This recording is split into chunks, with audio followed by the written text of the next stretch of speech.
बड़ी संख्या में कांग्रेस और समाजवादी पार्टी के सभी पदाधिकारी मुझे दिखाई दे रहे हैं। इस चुनावी जनसभा में उपस्थित हमारे किसान भाई, आदरणीय बुजुर्ग, माताएं, बहनें और बड़ी संख्या में नौजवान साथी पत्रकार बंधुओं, मैं सबसे पहले इस चुनावी जनसभा में उपस्थित आप सबका मैं बहुत बहुत धन्यवाद और आभार प्रकट करना चाहता हूं। मैं देख रहा हूं जहां से मैं चल करके आया हूं, जहां से मैं चल करके आया हूं, लगातार मुझे सड़कों पर जन सैलाब दिखाई दे रहा है, जो अभी मैदान में नहीं पहुंच पाया है।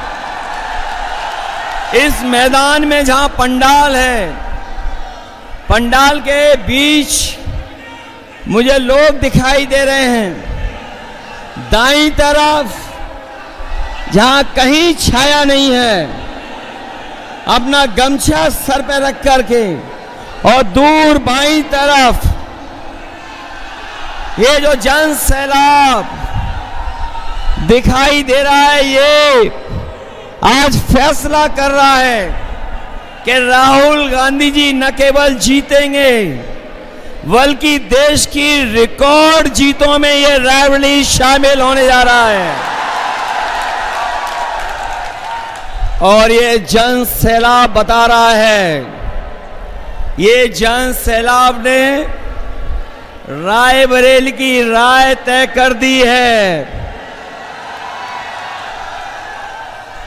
रायबरेली की यही राय है, भाजपा यहां से जाए।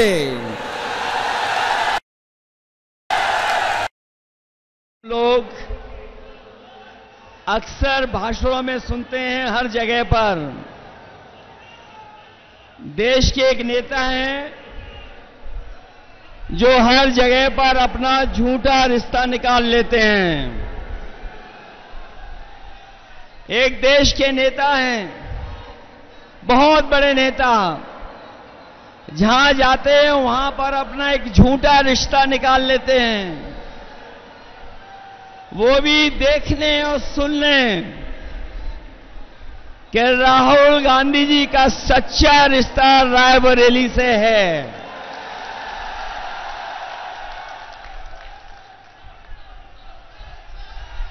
ये रायबरेली से सच्चा रिश्ता है। अगर रा से रायबरेली है तो रा से राहुल भी है। जो लोग गिनती नहीं समझ पाते हैं वो भी गिनती समझ लें। एक और एक 11 हो गया है और बीजेपी 9-2-11 हो गई है। बताओ बीजेपी 9-2-11 हो गई कि नहीं हो गई? जो लोग 4 चरणों का चुनाव देख चुके होंगे वो जानते होंगे कि अब भारतीय जनता पार्टी 4 चरणों में चारों खाने चित हो गई है। ये भाजपा का रथ, ये जो भाजपा के लोग घूम रहे हैं, इस बार उत्तर प्रदेश में फंसे नहीं हैं। इस बार जनता ने इन्हें, बताओ जनता ने इन्हें फंसा दिया कि नहीं फंसा दिया? इनका रथ धस गया कि नहीं धस गया?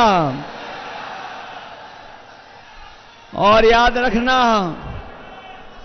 ये बीजेपी वाले वही लोग हैं जो किसानों के ऊपर 4 काले कानून लागू कर रहे थे। काले कानून लागू कर रहे थे, याद है कि नहीं याद है? हमारे किसानों को खड़ा होना पड़ा, लड़ना पड़ा, हजारों शहीद हुए, लेकिन पीछे नहीं हटे। किसान तभी पीछे हटा जब सरकार ने काले कानून वापस ले लिए। किसानों पे काले कानून लागू करने वाले भारतीय जनता पार्टी के लोग न केवल उनकी जमीन कब्जा करना चाहते थे, खेत, बल्कि उनकी पैदावार की भी लूट करना चाहते थे। ये किसानों को आय दुगुनी की बात कहने वाले लोग, किसानों को आय दोगुनी का वादा करने वाले, उनकी हर बात झूठी निकली कि नहीं निकली? उनका वादा झूठा रहा कि नहीं रहा? और न केवल इन्होंने किसानों को धोखा दिया, बल्कि यहां एक एक नौजवान जानता होगा कि अगर वो तैयारी करके परीक्षा लिखने गया, उन परीक्षाओं के पेपर लीक करा दिए, पेपर रद्द कर दिया। और याद रखना नौजवानों, इन्होंने जानबूझ करके पेपर लीक कराए हैं, और इसलिए कराए क्योंकि नौजवानों को इन्हें नौकरी न देनी पड़ जाए। हर परीक्षा का पेपर लीक हुआ, और एक परीक्षा का नहीं, 10 से ज्यादा परीक्षाओं के पेपर लीक करा दिए।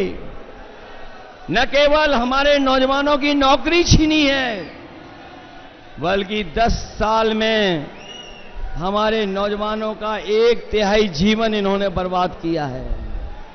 बताओ, 1/3 जीवन बर्बाद हुआ कि नहीं हुआ? इसलिए इस चुनाव में सावधान हो कि नहीं हो आप लोग। और महंगाई कहां पहुंचा दी है? अभी हम अमेठी से होकर के आए हैं, सिलेंडर वाले सांसद जी के क्षेत्र से। वहां जो जन सैलाब देखा, उससे वहां के सांसद सरेंडर हो गए। बताओ, आज कीमत कहां पहुंचा दी? डीजल पेट्रोल कहां पहुंच गया? और हमारे नौजवान कभी कभी मोटरसाइकिल खरीद लेते थे। 10 साल पहले क्या कीमत थी मोटरसाइकिल की, और आज कीमत क्या है? 1 लाख से ऊपर पहुंचा दिया कि नहीं पहुंचा दिया? बिजली महंगी कर दी कि नहीं कर दी? इन्होंने बिजली नहीं बनाई, न सबस्टेशन लगाए, ना कोई सुविधा दी। लेकिन जब बिजली का बिल आ रहा है तो आपको करंट लग रहा कि नहीं लग रहा? बीजेपी के लोगों ने आपके साथ धोखा किया कि नहीं किया? इसलिए न केवल हमारे किसानों की बोरी से चोरी की है, बोरी से चोरी हुई, पहले 5 किलो, फिर 5 किलो, बताओ 10 किलो की चोरी हो गई कि नहीं हो गई? और जो नैनो यूरिया देते हैं, नैनो यूरिया तभी खरीदते हैं, या नैनो यूरिया को बिकवाने के लिए नया फार्मूला निकाला है कि जब तक डीएपी नहीं लोगे तब तक, या नैनो यूरिया नहीं लोगे तो डीएपी नहीं मिलेगी। ये सुनने में आ रहा है जिसने नैनो यूरिया बनाई वो भी भारत छोड़ के चला गया। इधर बीजेपी के लोग बड़े घबराए हुए हैं।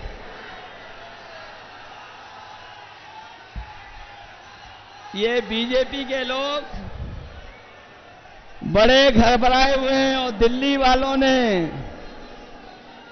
जब से सुना है कि इंडिया गठबंधन गरीबों के लिए फैसले ले रहा है, ये दिल्ली वालों ने जब से सुना है,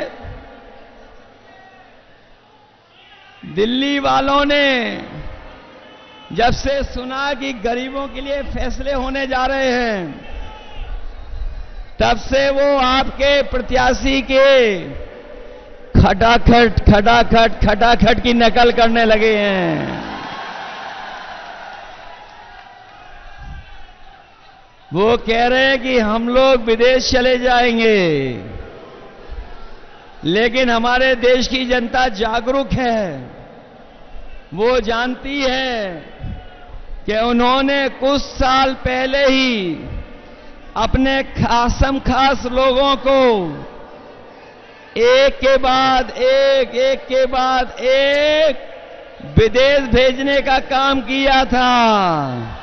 बताओ, उनके जो मित्रगण थे या साथी थे, एक के बाद एक खटाखट विदेश भाग गए कि नहीं भाग गए?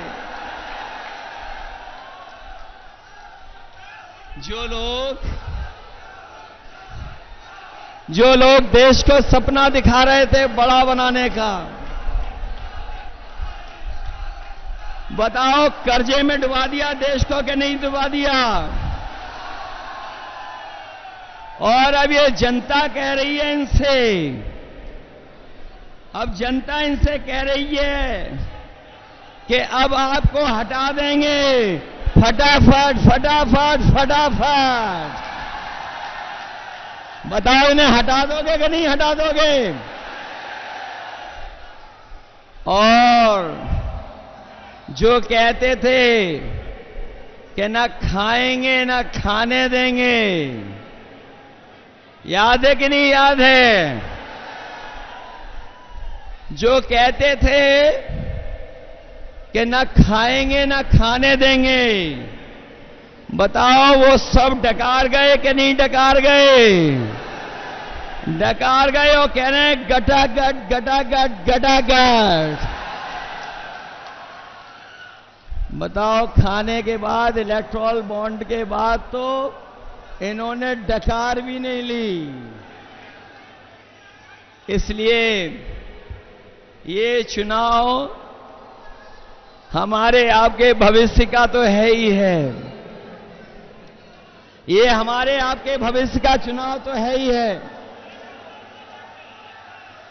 इसके साथ साथ ये हमारे आने वाली पीढ़ी के भविष्य का भी चुनाव है। ये लोग बीजेपी वालों ने हमें आपको वैक्सीन लगवा करके, बताओ, हमारी आपकी जान के पीछे पड़ गए कि नहीं पड़ गए? और अभी ये 400 पार का नारा देने के बाद बताओ, संविधान को खत्म करना चाहते हैं कि नहीं? बताओ, संविधान बचाओगे कि नहीं बचाओगे? ये लोग जो 400 पार का नारा दे रहे थे, ये 400 पार का नारा भूल गए हैं। और आप देख लेना, जैसे जनता का गुस्सा बढ़ता जा रहा है, हर चरण में जनता का गुस्सा इनके खिलाफ बढ़ता चला जा रहा है। 7वें चरण में जनता का गुस्सा 7वें आसमान पे होगा। इन्होंने किसान, नौजवान, व्यापारी और संविधान, हर एक वर्ग को धोखा दिया। यही देश के प्रधान सांसद आए थे और कह रहे थे हम छुट्टा जानवर की समस्या का समाधान कर देंगे। हमारे किसानों को खेतों पे तार लगवाने पड़ गए। आए दिन किसी की जान जा रही है, कोई सुरक्षित नहीं बचा है। और अब तो ये जो 400 पार का नारा देने वालों को जनता कह रही है, और देश की 140 करोड़ की जनता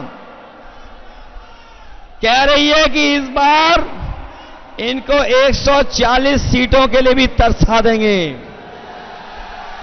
क्योंकि इन्होंने आरक्षण भी हमारा छीनने का काम किया है।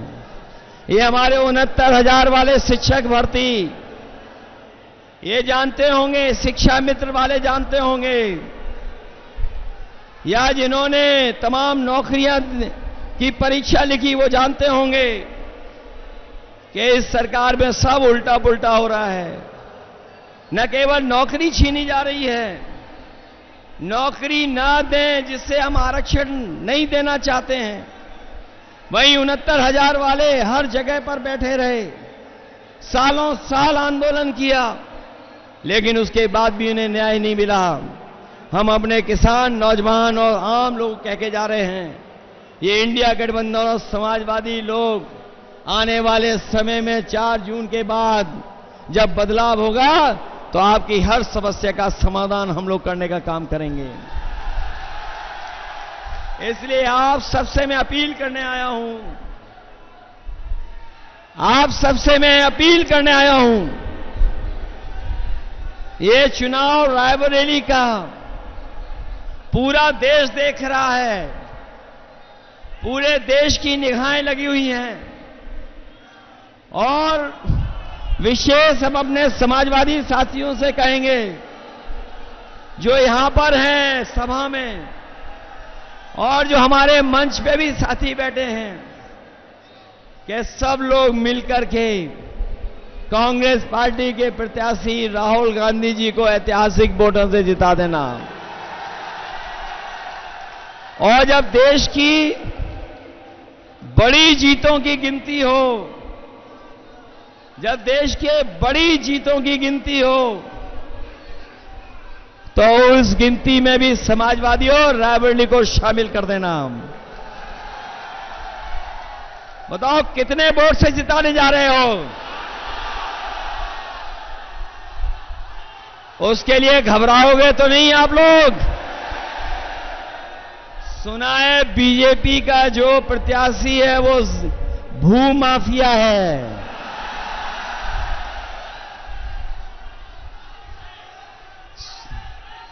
और बताओ बहुत धोखेबाज है कि नहीं है? अब मैं अपने कांग्रेस पार्टी के कार्यकर्ताओं से पूछूंगा, बताओ आपको धोखा दिया कि नहीं दिया? समाजवादियों आपको धोखा दिया?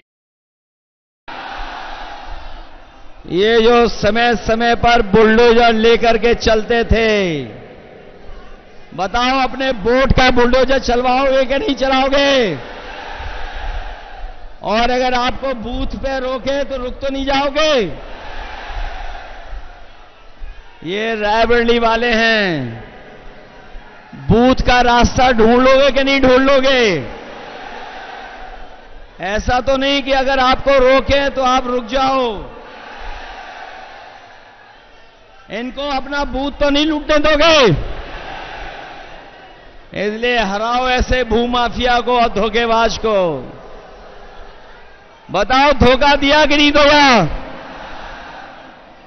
सुनने में आया है कि हमारा दूसरा धोखेबाज भी यूं ही चला गया है।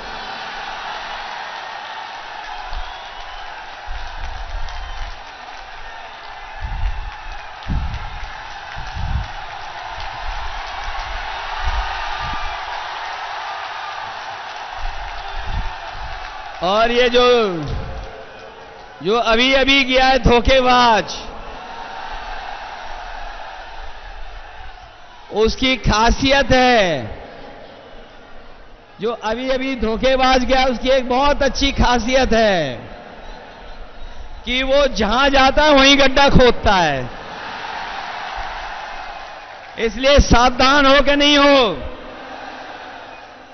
आपके एक वोट से लाखों वोट से तो राहुल गांधी जी जीतेंगे ही जीतेंगे, लेकिन इन धोखेबाजों से भी हिसाब किताब होगा। मैंने सुना है कि कोई धोखेबाज जो समाजवादियों को धोखा देकर के अपने घर पर 2 नंबर वाले नेता को बुलाया था।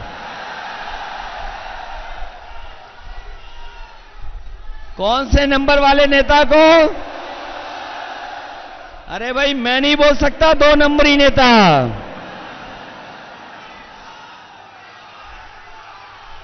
तो इसलिए रायबरेली वालों और समाजवादियों,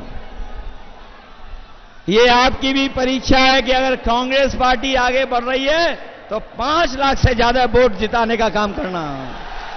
इसलिए जिताना, यही निवेदन, यही अपील करने आया हूं। मैं बहुत बहुत बधाई देता हूं अपने कार्यकर्ता नेताओं का, जिन्होंने ऐतिहासिक कार्यक्रम किया है। वहीं हमारी पार्टी के जितने भी नेता बैठे हैं, विधायक, पदाधिकारी, सांसद और जो संगठन के लोग हैं, मैं उनका भी धन्यवाद देता हूं।